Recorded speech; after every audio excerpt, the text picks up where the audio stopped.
nationally elected to serve on the 2007 as the first Vice President, President-elect, 2008 President of the American Institute of Architects. Purnell, an AIA Regional Director for the Mid-Atlantic region and Design Principal at Deborah Purnell Architects and Partners in Washington, D.C., has been involved in numerous AIA activities, including service to the board advocacy and diversity committees, as well as on the AIA Scholarship, Historic Resources, and Housing Committee. He has also been involved in the leadership of the local components and through the AIA District of Columbia chapter, and is a fellow of the AIA and a council member of the National Organization of Minority Architects, of which he was elected president as a young man in 1985 through 1987. So please welcome to the podium, Mr. Marshall Purnell.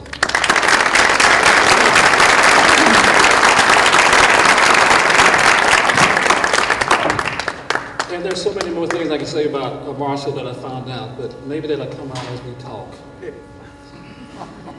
Now, you know your president, Dr. David Wilson, currently the president of Morgan State University.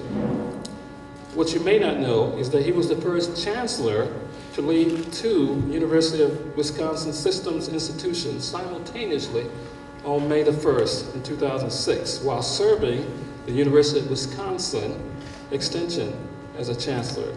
Before joining University of Wisconsin College and the UW Extension, Dr. Wilson served as the vice president for the university outreach at Auburn University. He was the first African American to assume a vice presidency at Auburn. Dr. Wilson earned his Bachelor's of Science in Political Science and a Master's of Education at Tuskegee, now Tuskegee University. He earned another Master's in Educational Planning and Administration and a Doctorate in Administration, Planning, and Social Policy at Harvard University. Dr. Wilson began his duties as the new president of Morgan State on July the 1st, 2010. So will you please give a round of applause to your president.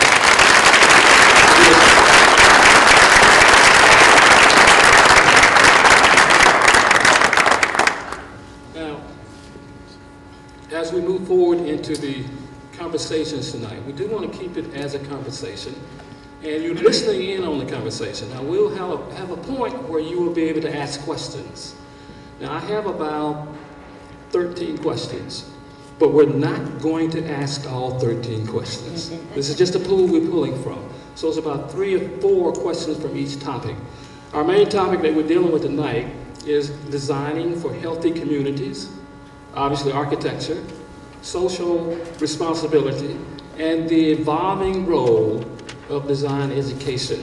So as we go through these conversations, there may be some questions that come up as we talk.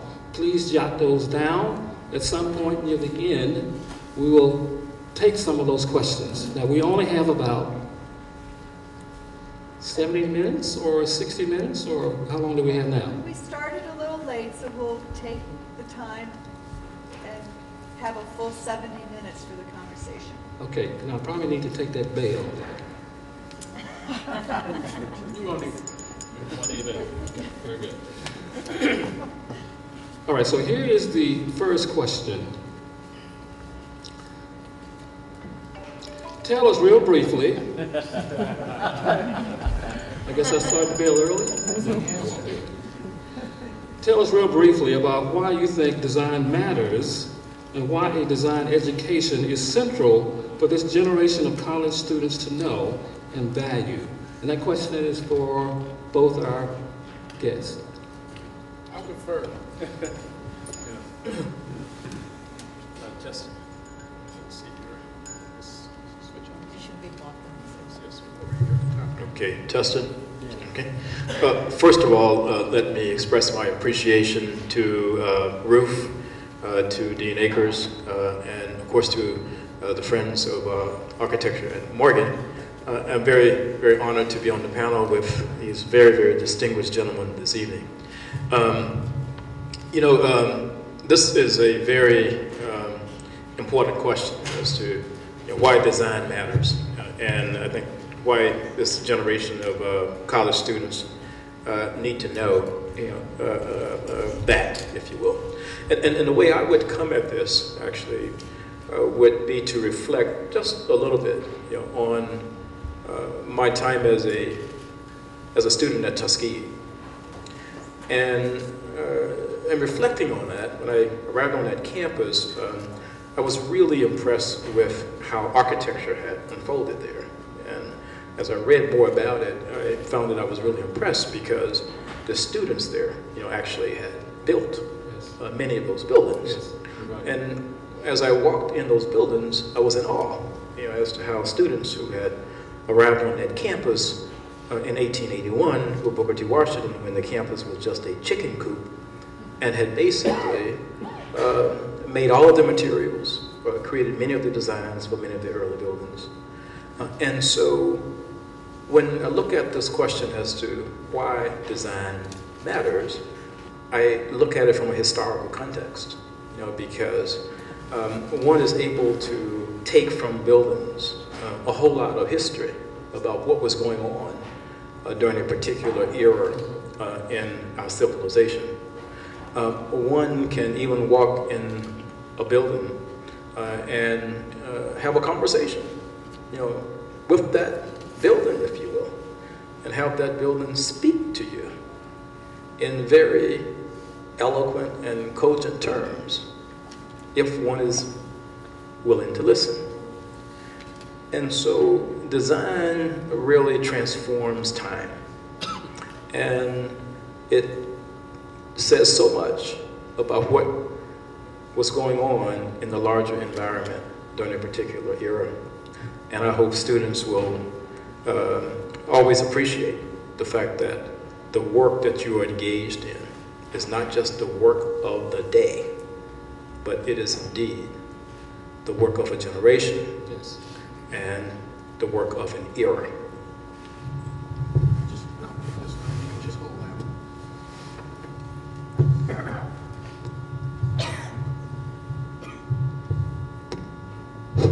Yeah.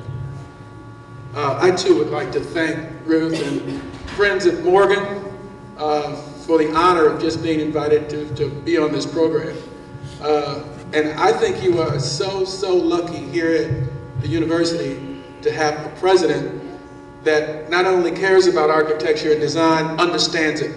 There are so many universities that sort of, the design school is off to the side, and I don't think the university president is even aware of what's going on there. And I had the good fortune of meeting your president about 1.5 years ago and having dinner with him, and I was just floored. So I think you're very, very lucky to have someone who cares about what goes on in this building.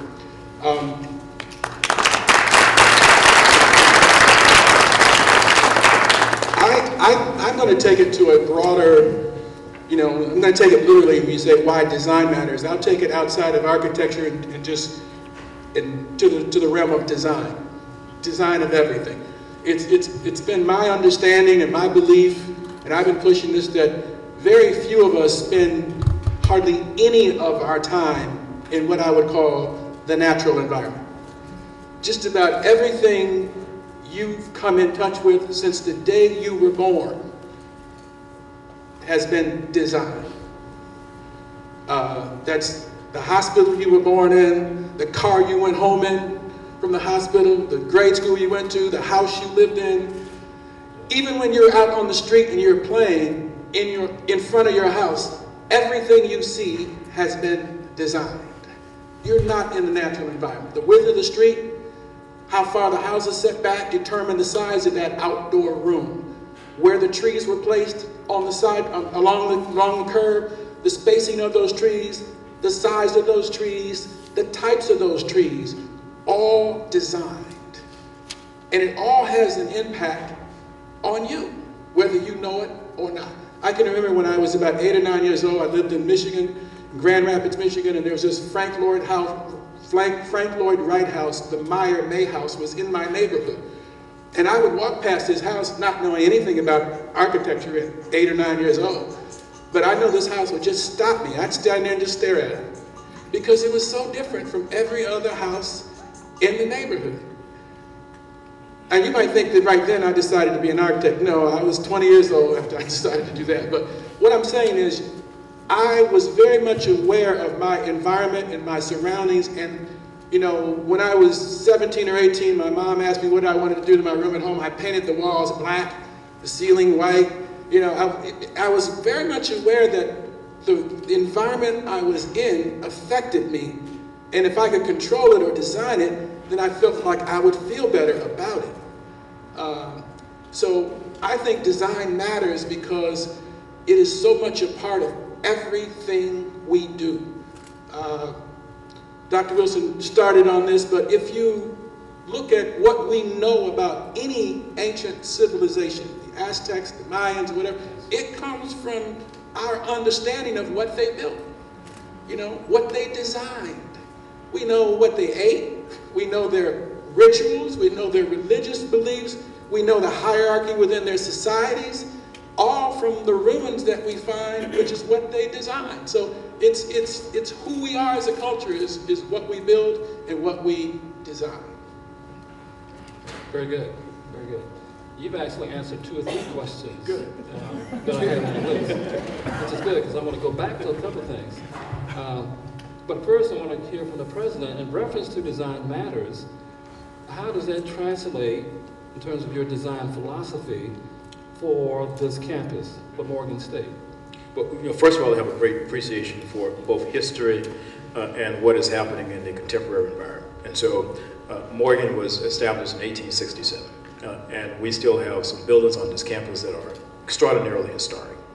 And we want to make sure that as we continue to build out the institution, that we protect that which is a part of our history and that which is a part of our legacy. And so we do not want to get into a program where we are raising every single building in sight, but we want to make sure that as we even go in and try and retrofit, you know, those buildings to fit more contemporary needs, that we are doing that in a way that will protect the historical integrity of that particular building. So, so that's the first part, is to make sure that we are protecting the historical legacy of this campus. Then I have a healthy appreciation for contemporary design.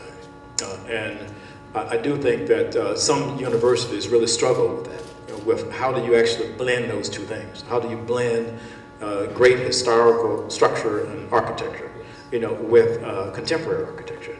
And I guess about 6 or 7 months ago, I was at the home of Ron Daniels, the president at Johns Hopkins, and he had pulled together a group of very interesting people around Baltimore, and we kind of got into a discussion similar to this as to, you know, how an institution like Johns Hopkins, for example, you know, should embrace a bit more contemporary architecture, and at some point they had a discussion about that apparently, and it seems that the move was more toward maintaining that historical kind of theme. But we here at Morgan, I think, have figured out a great kind of combination, you know, as to how you can preserve the historic buildings on the one hand, and then bring buildings like this online, buildings like our library online, you know, buildings like the communications center. And then as we are planning our new School of Business and planning after that a new behavioral science building, and then after that a new student support building, those buildings will be very contemporary. But we are asking the designers to pay close attention to that which is already in place, to make sure there's some kinship between both that history as well as some kinship between the contemporary designs as well.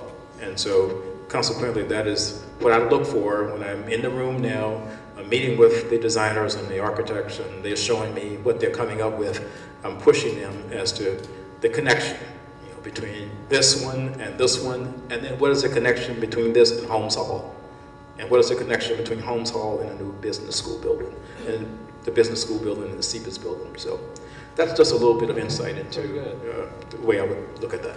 I'm sure some of our practicing architects who are firm owners in the crowd love to hear that answer that you just gave. This is President Barack Obama's 2nd term as the president. If you had the opportunity to address him what would you say to him concerning the importance of the profession and the importance of the practice of architecture? This is for you, Marshall. Oh. Well, I think what I would ask the president is, can I be your architect for your library? And have that library here in Oregon, of course. I wouldn't care where he put it.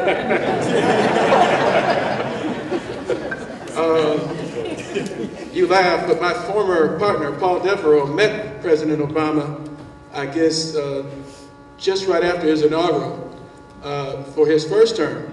And that's exactly what he asked him. Can I be your architect for your library? I think that I heard the president say that at one point he wanted to be an architect.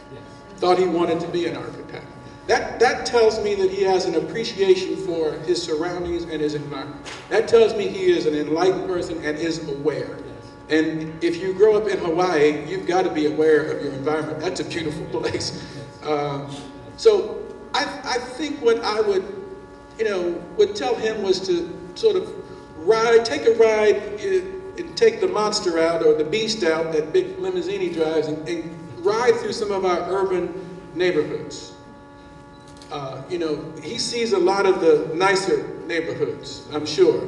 But he worked in Chicago, and he worked in some of the areas that weren't so nice. But ride today in some of our urban neighborhoods, and with just what he knows should be in those communities, take a look and make a list of the things that are not there that should be there. The types of environments that he's seeing that a lot of urban kids are coming up in, without the parks, without the open space, without the housing that's quite necessary, without the schools that are close enough, and sort of, once I think he understood that, he's a very bright person. I don't think you have to prescribe and tell him what to do. Just make him aware of the surroundings that you see every day, and that the things that I think he could understand what he could do as president to begin to help that situation. I mean, I think he understands his powers and what his limits are and what he can do and what he can't do. I'd be the last person to tell him this is what you should do. But I'd like to sort of just tell him, the next time you're out, take the long way across Washington, D.C., not straight down Pennsylvania Avenue or Maryland Avenue and stop me on my way to work. Go through Anacostia and Southeast and take the long way in and take a look and see what Washington needs for one place, that you're living here.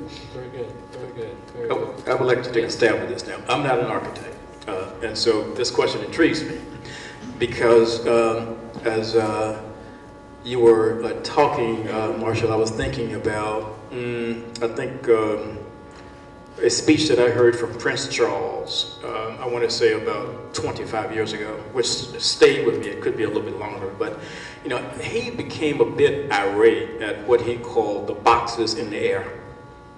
And I recall it was a fairly, quote-unquote, angry speech that he gave to the design community. And he was challenging the community to not just have City 1 look like City 2 and City number 2 look just like City number 3.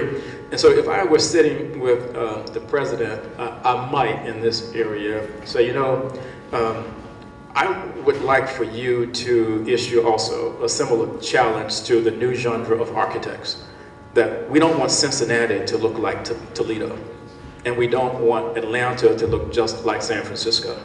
And how do you kind of make sure that we are preserving the uniqueness of American cities in a way that when you go to one, you are really going to something very, very special, and that the architecture and the design of that place, if you will, be very special and very unique, and not necessarily get into the business of simply replicating one city for the next. And I think in the process, he could command that kind of space in the same way as I recall Prince Charles kind of moving me as a non-architect to begin to think more about the uniqueness of spaces and places, as I would venture into them. And so I love going to places right now that are almost non-duplicative. where the architecture is very unique, and therefore the experience in and of itself is unique as well. Good point. How many in the audience remember when Prince Charles gave that speech? I know a number of architects did. It would be important if we gave President Barack Obama a voice recording of this or a letter of this. I think very important points that you brought up in reference to this. One of the areas we're going to move into is social responsibility, which you started to speak to a little bit, Marshall. First, I'd like to know how you define social responsibility. Then secondly, now that most of our students in architectural education understand the importance of that, they try to inject that in some of the studio projects that they do, whether it's a design build type project or whether they're working on the inner city or for another international community. So how do you define social responsibility in light of that? I learned what people are calling social responsibility as a very young man in architecture school, actually. My master's thesis work was, now that I look back on it, was in the realm of social responsibility. I'd studied under Dr. James Chaffers at University of Michigan. Dr. Chaffers is the first person in the United States to get a doctorate in architecture. He happens to also be African American. And he had us doing our master's thesis work in the city of Detroit, working for a neighborhood. So this neighborhood had 4 graduate students that did anything that they needed done in that neighborhood that had anything related to do with design. And that included stopping an expressway from coming through the west side of Detroit, because we had to do this planning study and show why it shouldn't come through the west side of Detroit. And then you'd be working on something like that, and at the same time you'd be looking at it in addition to somebody's garage, or, so it was just all over the place. So when I got into practice, when someone came to me I closed my practice last week after 40 years. So after someone comes to my office and they don't have the wherewithal to pay and they need design services, or they can't pay you now. They need what you do as the front end to sell the idea to someone who then they can go out and get the funding. Yes. We did so much of that over 40 years that I never thought twice about whether it was social responsibility or not. I never looked at it like that, because it was always a job that was government or private sector or a developer who was paying and could pay, so we could afford to do those kinds of jobs. So it was just a part of what I did. I tried to instill it into everybody who came through our firm as well. And we had, as of last week, there were 14 firms that got started out of our firm. And I'm very proud to say that some of them have been very successful, and every one of them has done projects that people would say they've been socially responsible and socially conscious. So it's the way I practice. It's something that I think a lot of architects have done over the years. Stan Britt is there. I've known Stan for 35 years, and I know his firm has done just as much of it as I have. And it's just what you have to do. And we've done it together. We've joint ventured together to work for people who really couldn't afford to pay market rates. So you just do what you have to do, I think. I mean, I don't know how to define it any other way. It's like giving back. The term giving back is a little foreign to me, because I don't feel like I took. I'm just doing. I'm just doing. Yes. Mr. President? I never even thought about architecture in a social responsibility vein until I actually met the late Samuel Mockbee and had an opportunity to work so very closely with him for an extended period of time. And he made me see some things at Auburn that to this day moved me to a point where I just absolutely respect the field of architecture beyond articulation.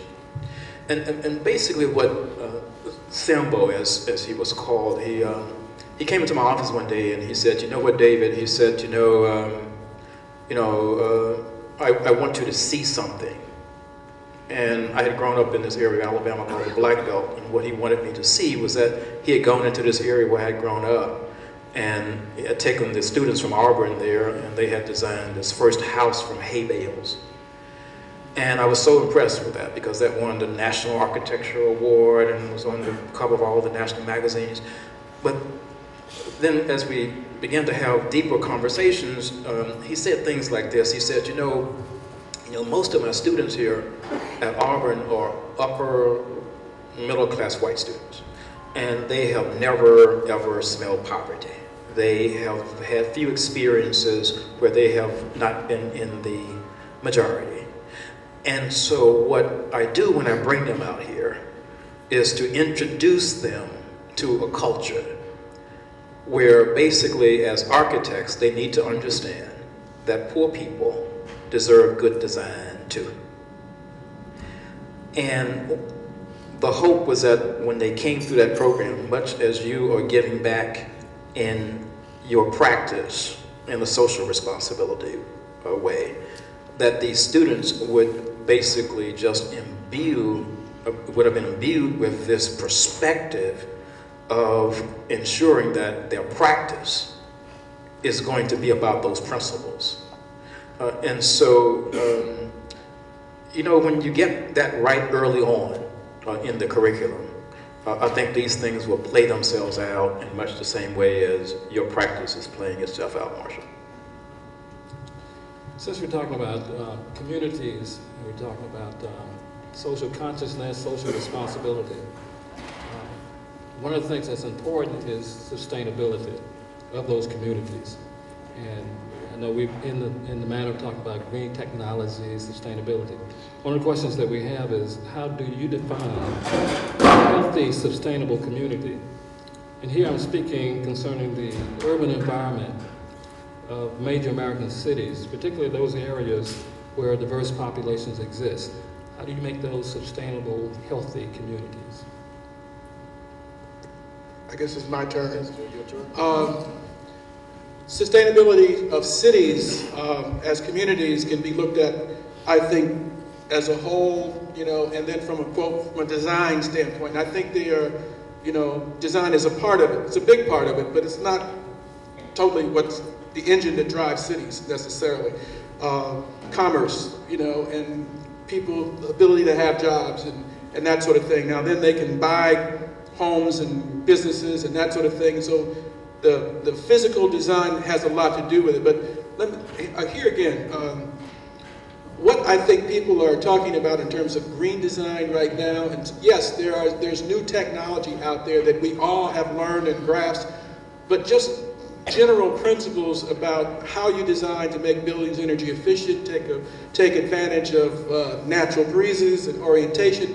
That's something that I learned, and I think you're learning here, that most architects learn. If you listened, you learned early on in your career. I did. I mean, that was just, you know, you know, heat rises. I mean, come on, let's put some vents up there, whatever. So I mean, it was 1986 when we won a design award from an engineering group called NCOM for the energy efficiency of an office building that we did, the Reeves Center in downtown Washington, at the corner of 14th and U. 1986. I mean, that's before people used the term sustainability, that we won, you know, an energy award. And I didn't look at it as something that we were trying to do special. It was just applying good principles, good design principles. So sustainability, now I understand about recycling materials and what you do with your waste and all of that. That's taking it to the level that it should be taken to now, but just making sure that the building, you know, that you provide shading and shadow and you keep the sun off and you try and take advantage of breezes and that sort of thing. And, you know, will a dark floor absorb more heat than light floor? And those are things that I think any good architect should do. And I'll say it this way. I remember when the ADA requirements came out, you know, Americans with Disabilities Act came out, and all of my clients were sort of, you know, moaning and, you know, crying about all the wasted space we had to do in the bathroom for that one handicap stall, you know, because they want to lease that space. It's like, and we got to put all this space in here, and look, we got to make this corridor wide enough for a wheelchair and a guy to turn around. That's a lot of wasted space. These lever action doors are more expensive than the, you know, the regular handles. And we got to put a ramp in the steps, and oh, this is.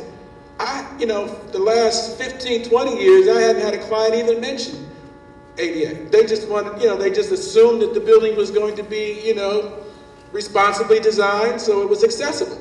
And not one person, because it became a part of the fabric of our building codes and our lexicon and just what we did. I hope this whole idea about sustainability and green architecture and all that is moving in that direction, where we won't be thinking about it. It'll just be what we do, But coming back to the other point is making our community sustainable, in terms of doing that. How do we do that? I think design has to get into the city hall in some way. I really do. I think the problem-solving techniques of design and addressing sustainability in terms of where we plan our communities, how do we move those people from here to over here? What's the most effective way to do it? How do we make sure that we're not wasting resources in the city? Honolulu, Hawaii is one of the most energy efficient cities in America because of a mayor, Jeremy Harris, who was there for 10 years, who just got really into sustainability. Why aren't we having streetlights that are running off of the solar grid? It's a whole bunch of things that we need to begin to do that politicians and our city leaders are not there yet. They're not thinking yet. I would love to see more designers get involved in politics and in this decision making so that we can bring our cities to an awareness and an understanding of what constitutes a sustainable community. Now, you have to talk about jobs, and I don't know how you create that. If I knew all that, I'd run for president. Mr. President? Actually, I would endorse that. Marshall for president. Yeah, Marshall for president, absolutely. Certainly has my vote. But I love the notion of having planners and designers actually paying much more attention to the way cities are thinking about themselves today and for the next 30 or 40 years. And you have to be there, if you will, providing input into infrastructure, transportation systems. What about mass transit in terms of moving people here or there with greater levels of efficiency, if you will, that will be energy efficient as well. What about, basically the whole notion of promoting live close to work kinds of arrangements, where, or getting the society, to rely less and less on automobiles, because now you can walk the 3 or 4 blocks to work and not necessarily have to get in the car and drive everywhere. What about bike lanes? Even right now we are in discussions with the city of Baltimore, about, hey, look, don't forget Morgan. Yeah, we have some challenges around the campus in terms of the terrain, but we want bike lanes that will begin to say to our students, yeah, you live over in Morganview, you don't need to get in your car and drive 4 or 5 blocks.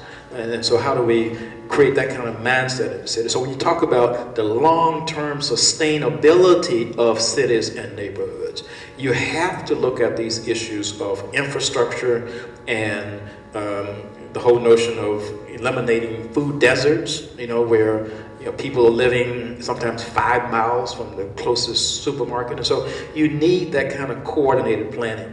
And I see Professor Diane Jones here, so I'm going to pick on her for a little bit because I think it was last year, we have this thing called Morgan Innovation Day that we hold in Annapolis every year, and we have about 8 to 10 professors on campus who work with their students, and they present their projects there for legislators to see. And so I stumbled upon some work that she was doing, and I believe she was looking at how families here in Baltimore had been relocated as a result of an initiative, I believe, put forth by Johns Hopkins. And they had relocated a number of families who were well established in a community with all the good intentions. And so when they relocated them to these other areas, based on her research, as I recall, they were now so far away from public transportation that basically they had no way of getting now from their home to the supermarket to other places. And so their lives were so disrupted that the neighborhood that they left, one might say, was destroyed but the neighborhood that they moved to, if the infrastructure was not there to support them, would not be sustainable long term. And so that's the type of research that needs to make its way into the planning process, so that cities and neighborhoods will think about these issues before you go forward and perhaps, I'm not saying this is the case, in a knee-jerk way, do something that you think is in the best interest of a neighborhood or a city, but in the long term, it is just the opposite. Yeah. Let's talk a little bit more about communities for a moment. Let's talk about the African American community from a design standpoint. And Marcia, you've already addressed that some of the things that might be missing in terms of design might be open space. You're speaking to bike lanes and other areas from a design standpoint. Now, I'm from the Chicagoland area, and obviously there's a lot going on there in our communities that's not so positive. What has the design community ignored about the African American community that could help them to be more sustainable? Or is it something beyond what architecture can do? You know, I actually be very brief here. Of course, going back to my Alabama roots, I grew up there, and I actually attended early on something called a Rosenwald school. And it's kind of dating myself here, but these Rosenwald schools were actually built throughout the South by Julius Rosenwald, and they were typically one-room schools with a big pot-belly stove in the center, and basically they housed grades 1 through 6 all in that one room. And that was basically how I experienced education when I got an opportunity to go to school. And so as I travel throughout the South now, I see that many of these Rosenwald schools are being torn down. And I kind of regret that, actually, because that's a huge piece of the African American history that is going by the wayside. And so I would certainly hope that there is some intentionality in place to preserve that part of our history, that part of our culture, that part of our legacy, which really gave rise, in a lot of ways, to the African-American black middle class. They started there and then eventually went on to some of our HBCUs. And then the other area, of course, is the black church. I've been really heartened when I've gone into communities, Chicago and rural areas, and I see an intent there to basically now pay some attention, to some of the black churches, particularly some of the historic black churches. But many of the churches don't rise to the level of Ebenezer, but they are no less important in terms of the role that they played in their local communities, and I think if more attention is paid to that, those churches could once again become anchor institutions in some of the neighborhoods and some of the communities, because that's where a lot of the community was sustained and nourished and received the kind of spirit and support to enable them to go on to greater levels of success. Very good. Marcia? I think that what some of our communities is lacking is good design, not just from individual buildings, but from the standpoint of where those communities are and the kinds of buildings and businesses that are allowed to be placed in those communities next to residential. It's not unusual to see industrial where it shouldn't be if it's in a minority community or black community. Our schools, I think we can start hiring architects. For years, if you look at a lot of the schools in inner city, they're just brick boxes, red brick boxes. You go out in the suburbs and you start seeing steel and glass and nice, cantilevers and this and that, and then you go into the city and they're still building those little punch window, red brick steel boxes, brick boxes. And any time we had a chance to design in the inner city, we just gave it our best. We didn't see that it made a difference in terms of should we do something that was nice in this neighborhood and not do it in that neighborhood. I remember a building we were doing, Greenleaf Community Center in Washington, very near the new baseball stadium. And it was a community center. It was 16,000 square feet. It was basically a gym with some rooms to, to have a pool table, ping pong table, and for the kids to go play. It was set into a larger park setting, where there are tennis courts and outdoor basketballs. And the client was a developer who had gotten the job and hired us, and he just said, I don't want a box. And he wasn't going to get a box anyway, but I'm glad he said that. But I remember at the groundbreaking, a woman, not the groundbreaking, the ribbon cutting, a woman comes forward and says, I was against this project when it first came up because, you know, we just were suspect about a building, and this was right in the middle of a public housing project. So we were suspect about, you know, the city building something here. And she said, and when it came up out of the ground and when we saw what it actually looked like, she says, I was really against it. And she, when I said against it, she was out in the community trying to gather support against this building.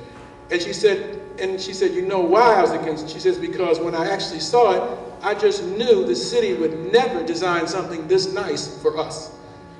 So she thought it was really the first of gentrification just to try and get her out of it. She didn't understand that we were putting our best foot forward. And as the architect, it was a compliment, but it was very bittersweet to hear her feel like she wasn't deserving of my best.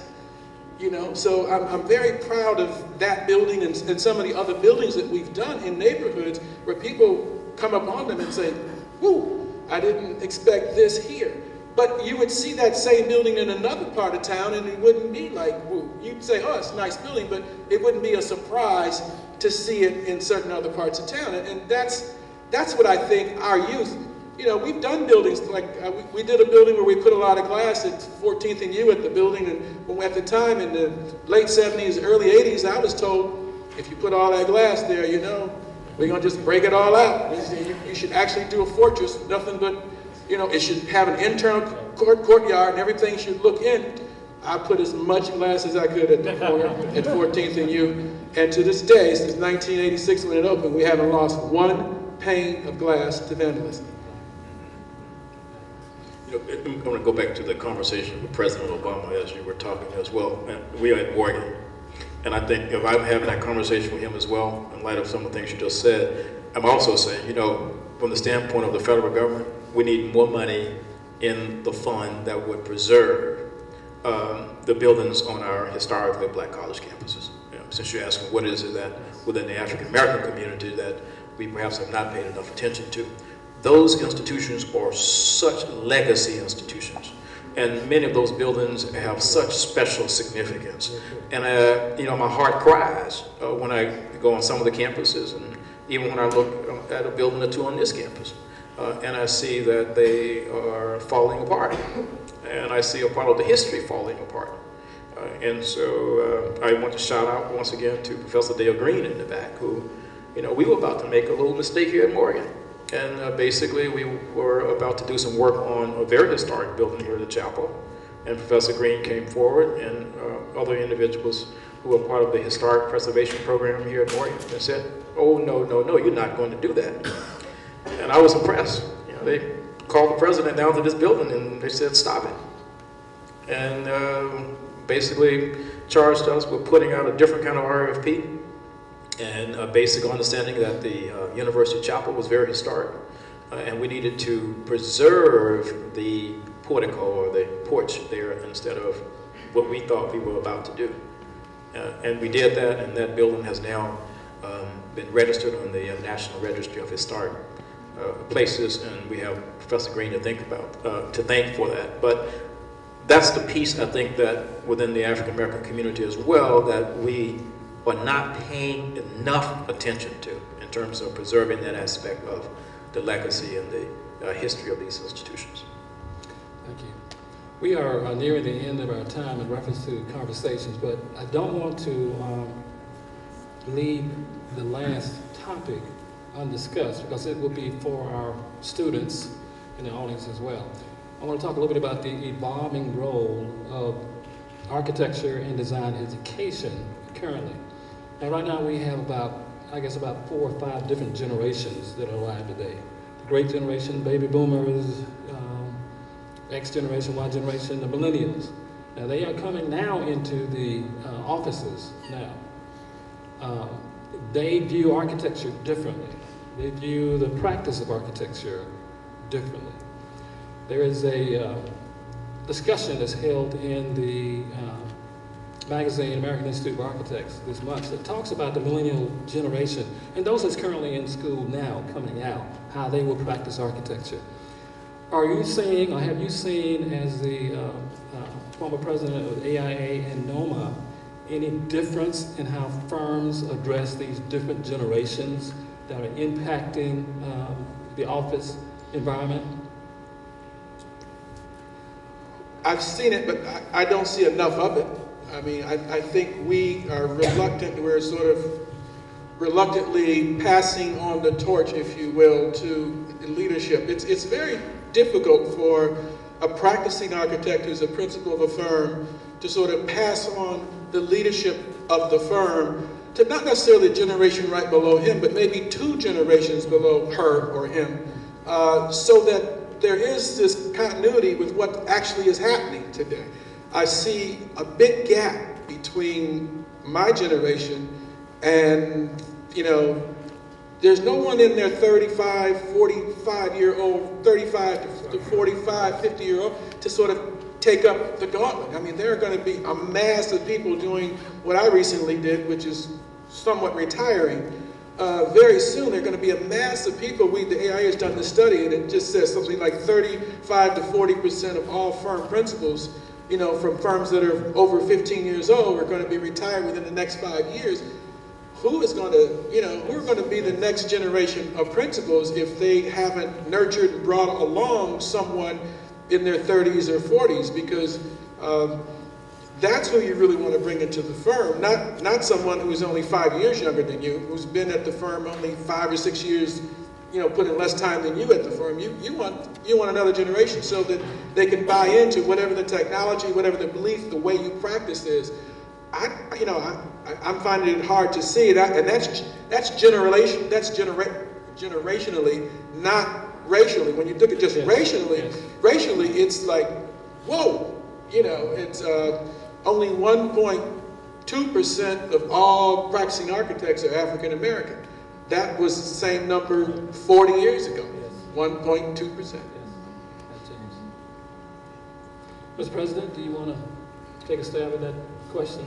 Well, you know, I would just say, for me, listening is very important. And so what I would say to the younger generation of architects is that, you know, the way that you start the design process by listening to the potential client, that is so critically important in order to get it right. And so I've seen examples where that perhaps has not been the case, and it was not done well. And once again, I'm a person of stories, and so I would just conclude this comment with a brief story. I guess about 15 years ago, I was traveling in Chile, and I went to an area of Chile called Temuco, and we were told that Temuco had a big problem because they had a population there called the Mapuche, which is the original people of that area, and they really wanted to design for them some houses that would take them out of these caves that they were living in. And so the government went and they designed these houses, and the problem was that the Mapuche wouldn't move into them, and they couldn't understand why. And so we, as potential leadership fellows in the United States, you know, we were told, well, you can help us a lot if you can figure out why they're not moving. And so we got on the bus and went over to the village, and as the bus came around this curve, and we saw these incredible condominiums. They were really wonderful. And we said, wow, you know, this is better than what I'm living in back home. We wonder why they're not moving into these areas. And so we went and sat down, and we said to them, well, why aren't you moving 1 mile down the road here into these wonderfully designed homes that the Chilean government has built for you? And they said, well, those are real strange. And so, well, what makes them strange? I said, because you don't understand that in our culture, people don't live on top of each other. And so we said, okay, well, it makes a lot of sense to us. And so when you shared that with the planners, what did they say? And the response was, well, they never ask. And so the concluding comment is that take that process. If you're working for a university, if you're working for a family, or whomever, I think it's very important for you to take that process seriously. And I would say to our students here, if you had an opportunity to take a course, in effective listening, not just hearing something and putting yourself in a position where you just want to respond, that I think would serve you and the profession well. Yes. Very good. Well, as architects and as educators, participatory design is very important. To hear from our clients and our users is very important. So I hope that all of us are doing that. We want to hear from you right now in terms of some of the questions that you may have. So I'm going to ask Ruth to come back up. I know that there are at least 2 or 3 questions that the students were going to ask, and I think they pose them to you. So there might be others that you may have. So let's go ahead and take a few moments to do that. And might I ask you to join Yes. the stage, please? Yes, and certainly at this time you could raise your hand and say your question. And one question we had earlier was, what's the relationship between the profession and the schools, and why aren't there more internship possibilities? So maybe that question could be answered, but I'll tag with that question another one is, and maybe this is more for our educators as well as for our president, how does architecture education need to change right now? What do you see that we're doing a certain way that you think ought to be done differently? So 2 questions. The first question about the internships and the relationships between the profession and schools, I think it exists in a very sort of unstructured way right now.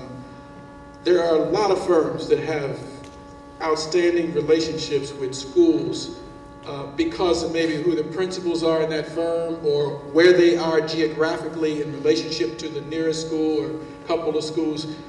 Our practice was in Washington, D.C., 40 years in downtown D.C. Neither I nor my partner for 32 of those years went to Howard University.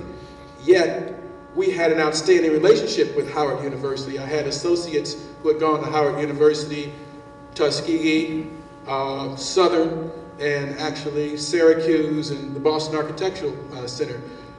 One had gone to Howard, was on the faculty at Howard for 18 years. But because we were in Washington, I donated a lot of time to Howard. We did some work, we did significant work on that campus, and we did I hired a lot. I probably hired more Howard University students than any firm in the nation. I know I did, over a 40-year period. And like I said, so we had a great relationship with that school. We had a good relationship with Southern University because that's where my partner went to school. And everybody at Michigan knew from the leadership at Michigan for at least 25 years that if they came east, if they settled in Washington, D.C., they had to talk to me. You got to talk to Marshall. Whether I was going to hire them or not, it was sort of an orientation to come into Washington or come into the East Coast to try and help that student because they had come from my school. So I think, and I knew people who, I know the principal, managing partner at Paycop Freed who had gone to Penn State, tried to do the same thing with a lot of Penn State students in the midst of everybody there trying to hire somebody from the Ivy League. So it was like you had these personal things going on with the school that you had some relationship with, but it wasn't the profession and the educational, the educational institutions and the profession sort of across the table agreeing to have this, this relationship of internship. It was really a very personal thing that existed, still exists. It still exists. So it's happening, but is it formally structured? I don't think it is. No, I agree. I think it does happen and is based upon relationships. It happens obviously at the University of Cincinnati. It happens at my school, Judson University. It happens at a number of schools. And it's based upon relationships that's been developed, particularly in light of adjunct faculty members that may serve in teaching roles there as well. I think one of the things that could help improve it is it needs to be part of the curriculum. That's kind of difficult to do. Typically, it's done in a master's program, at the 5th year or around the 4th year level. Anything from preceptorships, internships, co-ops that are done. Now that's difficult to structure in a curriculum, but you can work with the practicing architect in terms of doing that. Now, as you know, University of Cincinnati has been doing that, and others have been doing it as well. It's difficult to make it work because you want to have a community of students as well, but it can work. But right now, I don't know of any structured process to do that. Informal relationships, again, I think it needs to be in the curriculum at some point. Yeah, I would agree with that as well in terms of internships. I think they're really, really critical for student preparation. And in addition, you know, I fall in love with design build. I really, really see the value in exposing students early on to actually trying to build what it is that they are designing. And so even within the city of Baltimore, I think if we ever reach the point where, given all of the vacant homes that we have and, you know, some of our challenged neighborhoods, if we could have the city to basically relax some of the requirements and begin to use some of those areas as learning laboratories for our students, that would really be a win-win. It would be a win-win for the education of future architects and also for the city of Baltimore in this case as well. But I do think that students need to have a flavor for whether what they are designing can actually be built and what that process actually would entail. And I would love to see more of that in the architectural curriculum. Well, I know we have faculty and students who are here who are very interested in design build. Well, I saw one question from the audience. Okay. Share your question with us, Jim. It's a comment, but I'd like to hear your response to it. There are several people, I think, in the audience who may remember 1968-69. Gary, Jay, Leon, wherever you are. It was before my time. No, it was Sure, Gary. the 1969 Chicago Convention, AIA. The 1968 group of student AIA participated in that, and in the process asked for, that's the gentle way of putting it, the AIA to make a commitment to social responsibility. Taylor Culver, who happened to be the first African-American student AIA president from Howard University, the gentleman I ran against and lost, fortunately, led that group. And at that convention, the Task Force for Professional Responsibility to Society was formed, and the AIA committed $15 million to support that. Now, I think over time that went away. But the point of this is that our institutional memory is fairly short. And the attention span of a lot of us who aren't going through these institutions is probably even shorter. So the point you were trying to make and did make about social responsibility is something that we did address at some point in time and may very well have been addressed even before that. So I'd like somehow to see this not die again or come back as if it's a brand new thing again. It has been around, and a lot of people really did get involved. And the task force did a number of things, including getting young architects involved with VISTA, attempting to get 6 of the HBCUs that had architecture programs that were not accredited, to get scholarships for students who did not have the opportunities that a lot of people like myself may have had. And we just don't want to see that go away again. What happened to that? And I think Mr. Purnell here, as representative of AIA, may very well speak to that. By the way, I think you guys really hit on some great points, and I really support a lot of what you've been saying. Well, social responsibility within AIA nationally, I'm aware of, it sort of has morphed into different things. Right after the 69 in 1970, AIA came up with the Ford Foundation Scholarship Program. Stan's aware of that program.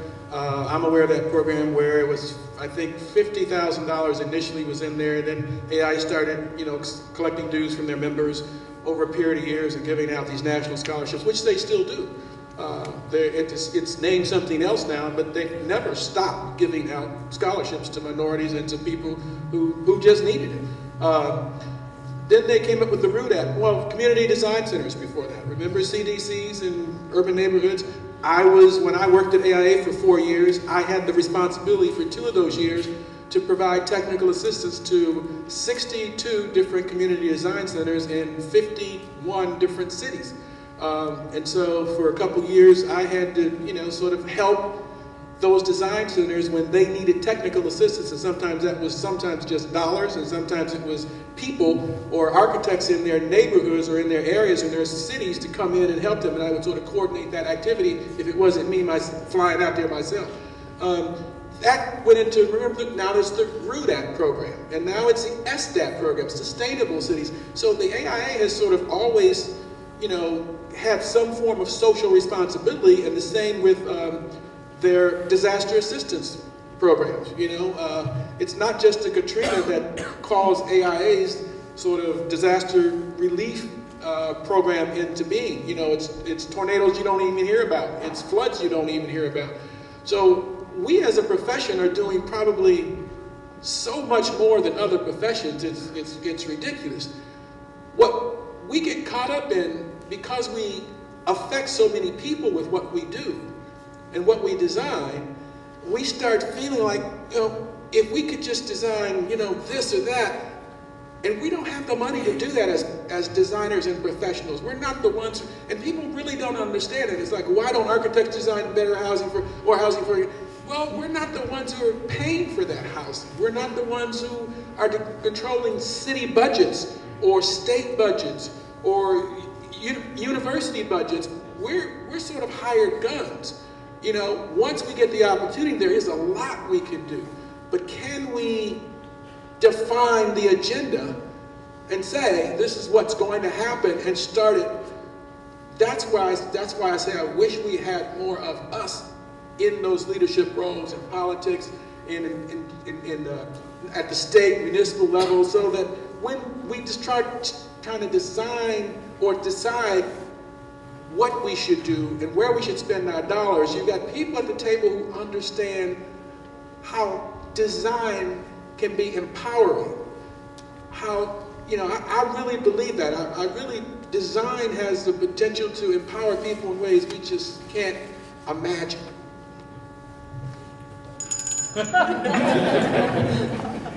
Well, let's, very, very articulately said, let's have one more question, and we have a great reception waiting for us too. So the idea is that we can all keep talking, individually and in groups as we go into the reception. So, okay, I'll take both of these questions. Klaus first.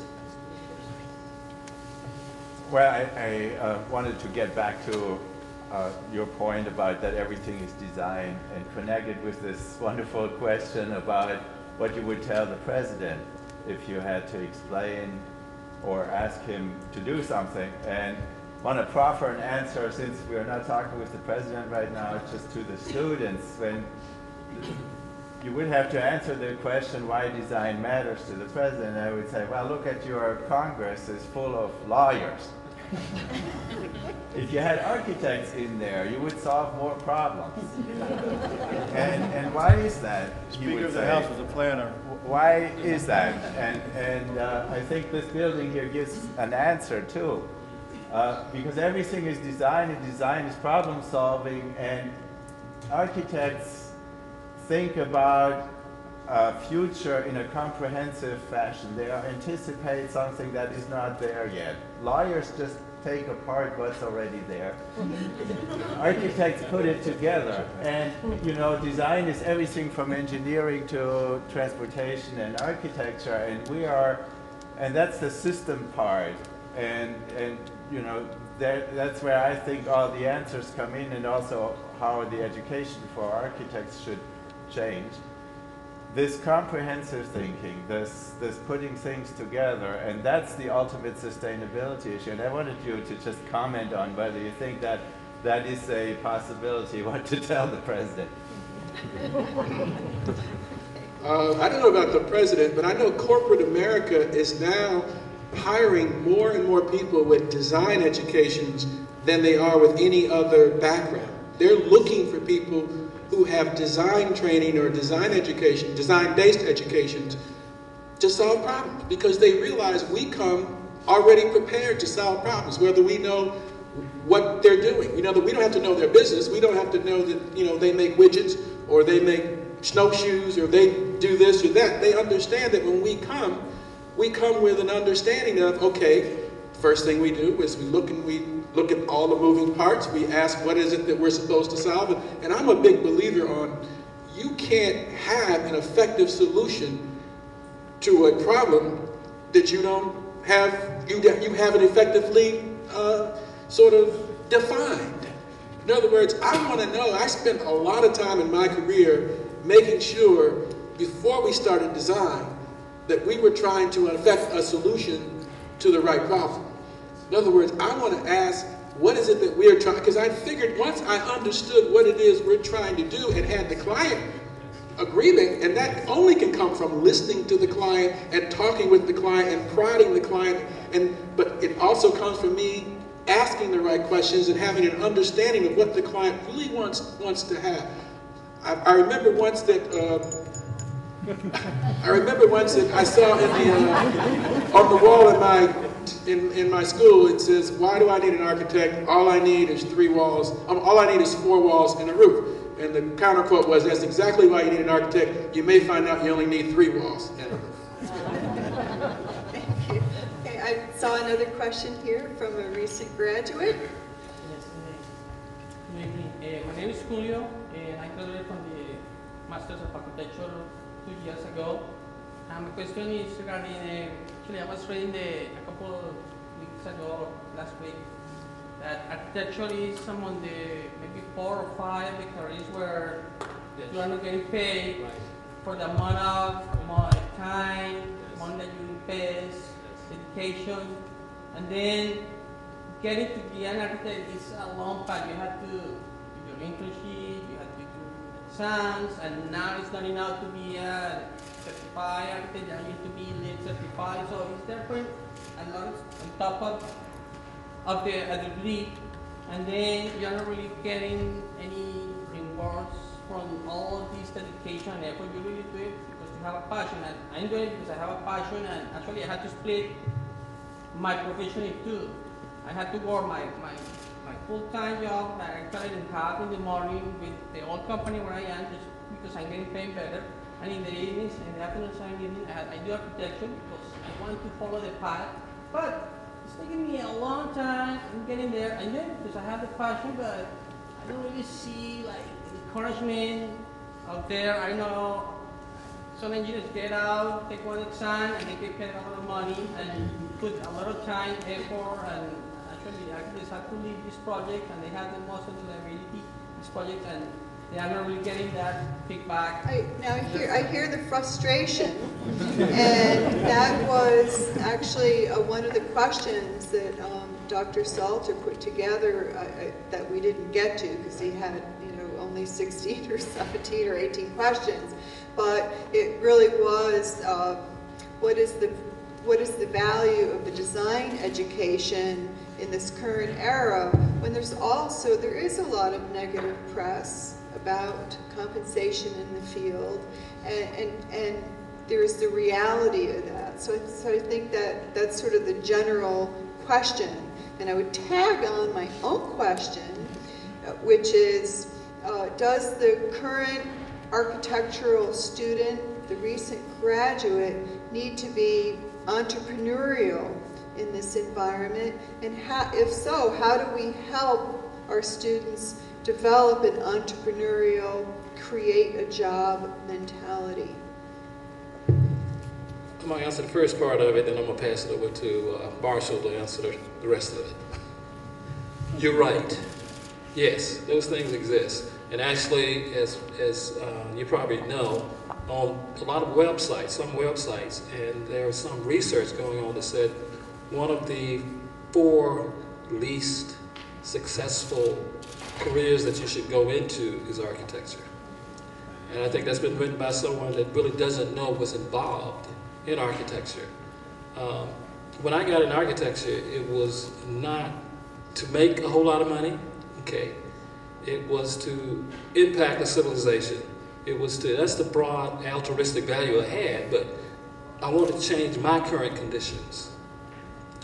And I wanted to be, assist, and this is a little bias here, assist African Americans in getting an education and getting the opportunity to become licensed if they prefer to be there. And that's a long, hard, difficult road. Now, the statistics are it takes about, according to NCRB, about 13 and a half years once you've completed all the exams to begin practicing architecture. Now, that's what's listed. Now, there's been some movement in academia to try to reduce that time period down. Renee Ching at the University of, I think, Wisconsin is trying to do that in 7 years. She's got a plan with a curriculum to reduce that time. But if you want to be an architect, typically, not to say you can't make a whole lot of money, it's not based upon your income, okay? It's based upon a gift, a skill, a talent, a passion that you have for the profession, for the community that you're in. And I think that's a lot of reasons that a lot of architects stay in it. Yes, we're one of the lowest paid professionals, and I'm saying generally, on the average. But we can help change that. We can help change that. But going into architecture, it's not an easy role, as most of the students know. You're sleep deprived, but you've got your talent, your gift that's there that you can use. And you can use that for the betterment, okay, of our society. And you shouldn't give up on that. So, yes, it is not an easy profession. I tell students when they, I should say recent graduates, when they come to my office, let me just say it from a standpoint, if you're in school now and you're a student, you should look at when you get out of school, you're not a student anymore. So I've seen so many folks come into my office for an interview and they're talking to me as if they're a student. I'm coming here to learn, I heard about your firm, I want to learn. You know, I'm in business at this point. What can you offer me? You know, because for every dollar, you know, I had one young lady said, I asked her at the end of the interview, I said, what would you be expecting to make? And she says, $100,000. And she kind of laughed, you know, and I said, okay. And she said, she looked at me and I said, I will pay you $100,000 if you can guarantee me that you can bring $300,000 into the firm. I said, because I got to make $3 to pay you $1. If you make $100,000, if you make 20. I said, so if I pay you this $25,000, this was 15 years ago. It's up now. I said, if I pay you this $25,000, you gotta, can you guarantee me you can make me 75? And she said, nope. I said, so I'm taking a risk on you. You know, and that's what you have to understand. When you get out of school, you have to be able to show and demonstrate what you can contribute to that firm. And if you can write, and as easy as it is to publish right now with photographs and whatever, you know, write up some, write up some critiques about the firm's business and have some photographs there, something that they can get published, their latest work. It's easy to research, to show them that you can add something to that firm. You have something to contribute to that. And with regard to how long it takes, I've been saying for years, we've been eating our young for 40 years. I mean, what I say in the profession, to make it so difficult to come through, and so it almost sent me to law school, believe it or not. I mean, I had a master's, I had done my 5 months in an office, and after 3 months, I said, I gotta leave. So we need to do something about that. NCRB knows that's the way the AIA feels about it. We've been trying to work with them for years, but it's very difficult to get movement at that end. Actually, I would just like to make a brief comment from a wider perspective, actually. You know, we're in a period in higher education right now that is very challenging for higher education in this country. And I think every single day now you can pick up some publication, the Washington Post, New York Times, Wall Street Journal, and you're going to find an article there that at the core is questioning the cost and the return on investment of a college degree, and of certain degrees in particular. So just yesterday in the Wall Street Journal, I think the article was entitled something like, "Degrees with Red Ink." And there's a whole list of degrees with quote-unquote red ink, where students were accumulating more debt than indeed they would get in a starting salary. And I think at the top of that was like music, if you will, and then it kind of went on from there.